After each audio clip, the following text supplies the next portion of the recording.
اللهم صل على سيدنا ومولانا محمد وعلى سيدنا علي وسيدتنا فاطمة وسيدتنا زينب وسيدنا حسن وسيدنا حسين. اعوذ باللہ من الشیطان الرجیم. بسم اللہ الرحمن الرحیم. الحمد للہ رب العالمین والصلاة والسلام علی اشرف الانبیاء والمرسلین واہل بیتہ الطیبین الطاہرین المعصومین. اما بعد. سورہ مبارکہ اعراف آیت نمبر 31 سے آیت نمبر 37، 31 سے 37. ارشاد پروردگار ہو رہا ہے، یا بنی آدم، اے آدم کی اولاد، خذوا زینتکم عند کل مسجد، ہر نماز کے وقت اپنی آرائش کی صورتیں اختیار کرو. یعنی آرائش اتنی کہ جو بالکل واجب ہے وہ تو ضروری ستر ہو گیا. جو مردوں کے لیے اتنا ہے کہ وہ اپنی شرمگاہوں کو کم سے کم چھپائیں، اور عورتوں کے لیے یہ ہے کہ چہرے اور دونوں ہاتھوں کے سوا پورے جسم کا لباس ان کے لیے ضروری ہے نماز کے موقع پر. اور پھر اگر آپ اس کے اندر مستحبات کو بھی شامل کر لیں تو لباس اچھا ہونا چاہیے، بالوں میں کنگھی کی ہوئی ہو، پرفیومز وغیرہ کا خیال رکھا ہو، خوشبو آ رہی ہو جسم سے، نہ یہ کہ بدبو آ رہی ہو. خاص طور پہ جب انسان مسجد کے اندر جا رہا ہے تو اس بات کا خاص اہتمام رکھے. یہ تمام تر چیزیں اس زینت کے اندر شامل ہوں گی کہ جس کا یہاں پر ذکر کیا جا رہا ہے. یعنی عبادت کا وہ تصور نہیں ہے کہ انسان جو ہے وہ میلا کچیلا گندگی کے ساتھ مصلی پر آئے، بلکہ اس موقع پر اسے اپنے آپ کو مینٹین کرنا ہے تاکہ اپنے ذوق کی بھی تسکین ہو اور خود یہ عبادت کی روح کے لیے بھی بہت مناسب ہے. اور اگر مسجد میں ہے تو دوسروں کی اذیت کے خیال سے بھی ان باتوں کا خیال رکھنا ضروری ہے. تو ارشاد ہو رہا ہے کہ ان تمام چیزوں کا احساس کرو اور ان کا اہتمام کرو. وَكُلُوا وَاشْرَبُوا، کھاؤ پیو، ولا تسرفوا، اسراف مت کرو، فضول خرچی نہ کرو، لمٹس کو کراس مت کرو. انہ لا يحب المسرفین، اللہ یقیناً فضول خرچی کرنے والوں کو دوست نہیں رکھتا. اب یہ اس آیت کے اندر بھی اس کانسیپٹ کو سمجھایا جا رہا ہے کہ اسلام میں رہبانیت نہیں ہے، مناسٹسزم نہیں ہے. جو جائز حلال تمہاری آمدنی ہے اس سے اگر تم حلال نعمتوں سے استفادہ کرتے ہو تو یہ پروردگار کو قطعاً ناگوار نہیں گزرتا. قل، اے حبیب کہہ دیجئے، من حرم زینت اللہ، کس نے حرام کیا ہے اللہ کی طرف کے سامان آرائش کو. وہ زینتیں جو اللہ نے تمہارے لیے فراہم کی ہیں ان کو کس نے تمہارے لیے حرام کر دیا. اللتی اخرج لعبادہ، وہی کہ جنہیں اللہ نے پیدا کیا ہے. والطیبات من الرزق، اور اسی طرح سے جو پاکیزہ رزق ہے، اچھی غذائیں ہیں، ان کو بھی پروردگار عالم نے بندوں کے لیے پیدا کیا ہے. تو اس کو کس نے حرام کر دیا؟ حرام کرنے کا اختیار کسی کے پاس نہیں ہے. قل ہیا، اے حبیب کہہ دیجئے کہ یہ تمام تر چیزیں للذین آمنوا، ان لوگوں کے لیے ہے جو ایمان لائے، فی الحیات الدنیا، دنیا کے اندر، خالصتاً یوم القیامہ، قیامت کے دن تو یہ خالصتاً انہی کے لیے ہوں گی. یعنی دنیا میں بھی یہ صاحبان ایمان کے لیے ہے، مگر ظاہر دنیا میں صاحبان ایمان کے علاوہ بھی لوگ اس سے استفادہ کرتے ہیں. جب میدان قیامت ہوگا تو وہاں پر تو پھر یہ صرف اور صرف مومنین ہی کے لیے خاص ہو جائیں گی، اور وہ بھی اعلیٰ درجے کی ہوں گی، پھر دنیا سے کمپیریبل بھی نہیں ہوں گی.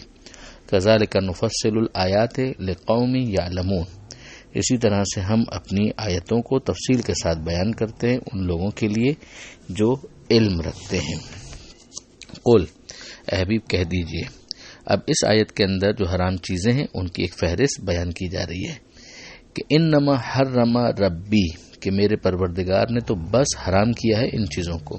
اب یہاں پر غور کرنے والی بات یہ ہے کہ یہ حرام کرنے میں بھی ربوبیت کا حوالہ ہے کہ تمہارے پالنے والے، میرے پالنے والے نے ان چیزوں کو حرام کیا ہے.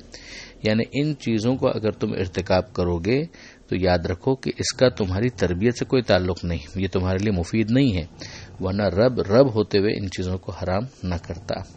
اب وہ کیا چیزیں ہیں کہ جن کو میرے رب نے حرام کر دیا ہے؟ وہ 5 چیزیں یہاں پر ایک فہرست کی صورت میں بیان ہو رہی ہیں.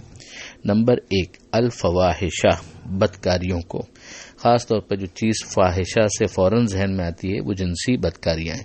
ما ظہر منہا وما بطنہ، جو ان میں کھلی ہوئی ہیں اور جو پوشیدہ ہیں وہ بھی. یعنی اب کھلم کھلا کرو یا پوشیدہ طور پر کرو، کسی کا عذاب کم کسی کا عذاب زیادہ وہ ایک الگ بحث ہے، مگر حرام بنیادی طور پر ان دونوں چیزوں کو قرار دیا ہے میرے رب نے. دوسری چیز والاسم، لفظ اسم ویسے تو ہر گناہ کے لیے بھی آتا ہے، لیکن یہاں پر مفسرین نے شواہد کے ساتھ اس بات پر اصرار کیا ہے، خاص طور پر علامہ سید علی نقی صاحب نے بھی اسی قول کو ترجیح دی ہے کہ یہاں پر لفظ الاسم جو ہے وہ شراب کے معنی میں استعمال ہوا ہے. اور اسی طریقے سے اس طرح کے اقوال بھی جو عرب محاورے کے اندر ہیں کہ شربت الاسم حتی ضل عقلی، کہ میں نے شراب پی یہاں تک کہ میری عقل زائل ہو گئی.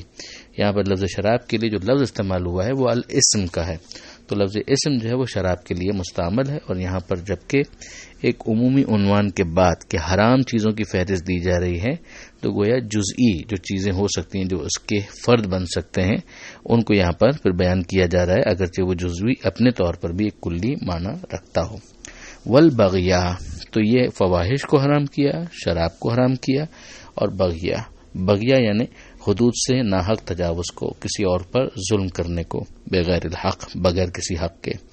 یہ تین چیزیں ہو گئیں. پھر اس کے بعد جو عقیدے کی بنیادی ترین چیز ہے وَأَن تُشْرِكُوا بِاللَّهِ، اور اس بات کو بھی حرام قرار دیا کہ تم اللہ کے ساتھ کسی کو شریک قرار دو، مَا لَمْ يُنَزِّلْ بِهِ سُلْطَانًا، جبکہ اللہ نے اس کی کوئی دلیل نازل نہیں کی. وَأَن تَقُولُوا عَلَى اللَّهِ مَا لَا تَعْلَمُونَ، پانچویں چیز جس کو حرام قرار دیا وہ یہ ہے کہ تم اللہ پر کوئی ایسی بات افترا کرو، اللہ کی نسبت کوئی ایسی بات کرو جو تم نہیں جانتے. جو بات نہیں معلوم اس میں خاموش رہنا اچھا ہے، نہ یہ کہ اس کے بارے میں زبان درازی کی جائے اور غلط بات کی نسبت خدا کی طرف دی جائے. تو یہ پانچ چیزوں کی فہرست اس ایک آیت کے اندر آ گئی. وَلِكُلِّ أُمَّةٍ أَجَلٌ، اور جو بھی کسی دور کے لوگ ہوں ان کی ایک عمر ہوتی ہے جس پر انہیں مرنا ہوتا ہے، جانا ہوتا ہے. کوئی بھی یہاں پر ہمیشہ کے لیے اس دنیا میں نہیں آیا. فَإِذَا جَاءَ أَجَلُهُمْ، تو جب ان کی پوری عمر ہونے کا وقت آ جاتا ہے، لَا يَسْتَأْخِرُونَ سَاعَةً وَلَا يَسْتَقْدِمُونَ، تو ذرا دیر نہ وہ پیچھے رہتے ہیں اور نہ آگے بڑھتے ہیں. یہ ایک اصول اس کے اندر سمجھا دیا گیا. پھر اس کے بعد جو آیت ہے اس میں پھر بنی آدم سے خطاب ہو رہا ہے. یہ ہم دیکھ رہے ہیں کہ پہلے آدم علیہ السلام سے جو پچھلے صفوں پر بات شروع ہوئی تھی، پھر بنی آدم سے خطاب، یہ اسی سلسلے کی ایک اور کڑی آ گئی. یا بنی آدم، اے آدم کی نسل کے لوگوں، اے آدم کی اولاد، اما یأتینکم رسول منکم، اگر تمہاری طرف آئیں کچھ پیغمبر تم میں سے، یقصون علیکم آیاتی، جو تمہارے سامنے میری آیتیں، میرے احکام پڑھیں، فمن اتقا، تو جو تقوی اختیار کرے گا، واصلح، اپنی اصلاح کرے گا یعنی اپنے اعمال کو درست کر لے گا، ریفارم کرے گا، فلا خوف علیہم ولا هم یحزنون، تو نہ اس کے لیے کوئی خوف ہوگا نہ اس کے لیے کوئی غم ہوگا. میدان قیامت میں آگے کے لیے نہ کوئی خوف ہوگا نہ پیچھے کا کوئی رنج اس کو تنگ کرے گا. اور اس کے مقابلے میں ایک سائملٹینیس کانٹراسٹ کہ والذین کذبوا بآیاتنا، وہ کہ جنہوں نے تکذیب کی، جھٹلایا میری آیتوں کو یعنی ہمارے احکام کو، واستکبروا عنہا، اور اس کے مقابلے میں ایروگنس، اکڑ کا مظاہرہ کیا، اولئک اصحاب النار، یہ آگ والے ہیں، جہنم میں رہیں گے، ہم فیہا خالدون، اور اس میں ہمیشہ ہمیشہ رہیں گے. فمن ازلم، اس سے بڑا ظالم کون ہوگا، ممن افترا علی اللہ کذبا، جو اللہ پر جھوٹ تہمت لگائے، ایک غلط بات کی نسبت خدا کی طرف دے دے، او کذب بآیاتہ، یا اللہ کی آیتوں کو جھٹلائے. یعنی یہ حق تو نبی کا ہے کہ وہ بتائے کہ پروردگار نے کیا نازل کیا ہے، اور یا پھر نبی نے صحیح جو چیز بیان کر دی ہے اس کے مقابلے میں جو جھٹلانے والے ہیں، تو جھوٹا دعوی نبوت کرنے والے وہ بھی بہت بڑے ظالم ہیں، اور جو صحیح نبی کی باتوں کو جھٹلا دے وہ بھی سب سے بڑا ظالم ہے. اولئک ینالہم نصیبہم من الکتاب، یہ وہ لوگ ہیں کہ جن تک پہنچے گا ان کے مقدر کا لکھا ہوا، جو لکھا ہوا ہے وہ تو ان کو ملے گا.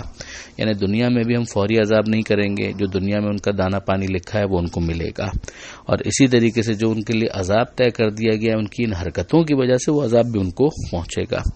حتی اذا جاءتہم رسلنا، یہاں تک کہ جب ہمارے فرشتے ان کے پاس پہنچیں گے، یتوفونہم، جو انہیں موت دیں گے یعنی ان کی روحوں کو قبض کریں گے. قالو، تو وہ کہیں گے اینما کنتم تدعون من دون اللہ، کہ کہاں ہے وہ کہ جن کو تم اللہ کو چھوڑ کر جن کی تم دہائی دیتے تھے. قالو، تو وہ کہیں گے ضلوا عنا، وہ تو غائب ہو گئے. وشہدوا علی انفسہم، اور وہ اپنے خلاف خود گواہی دیں گے، انہم کانوا کافرین، کہ وہ لوگ کافر تھے، کفر اختیار کیے ہوئے تھے. اس آیت نمبر 37 کے ساتھ یہ صفحہ مکمل ہوا. دعا پروردگار سے قرآن مجید سمجھنے اور عمل کی توفیق عطا فرما. وارث قرآن امام زمانہ کے ظہور میں تعجیل فرما. وآخر دعوانا ان الحمد للہ رب العالمین. والسلام علیکم ورحمۃ اللہ وبرکاتہ.